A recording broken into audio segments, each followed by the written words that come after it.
Hi friends. SI constable ద్వారా సింధూరని పిలిపిస్తాడు. ఎందుకు రమ్మన్నారు సార్ అని అడుగుతుంది సింధూర.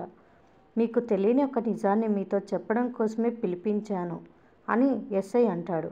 ఏంటి సార్ అది అని అడుగుతుంది సింధూర. నీ పసుపు కుంకుమలు చెరిపేసింది ఎవరో కాదు, మీ చెంచలమ్మ అత్తకు శత్రువైన ఆ విజయమ్మ అని ఎస్ఐ చెప్పగానే సింధూరకి పిడుగుపడినట్లు అవుతుంది. విజయమ్మ చిరుతపులితో పాటు చెంచలమ్మ గారి కొడుకుని కూడా గన్తో కాల్చి చంపేసింది అని చెప్తాడు ఎస్ఐ. ఆ విషయం చెంచలమ్మకి చెప్పాలని ఇంటికి వస్తుంది సింధూర. రేపు గుడిలో కావలసిన ఏర్పాట్లన్నీ చేశాను అని చెంచలమ్మ చెప్తుంది. దేనికోసం చెంచలమ్మ అని కేశవ అడుగుతాడు. వాడి ఆత్మశాంతి కోసం, మన మనశ్శాంతి కోసం. చేద్దామని అనుకున్న శాంతి హోమం జరగకుండా ఆగిపోయింది. ఆ హోమాన్ని గుడిలో చేయాలనుకుంటున్నాను అండి అని చెంచలమ్మ చెప్తుంది.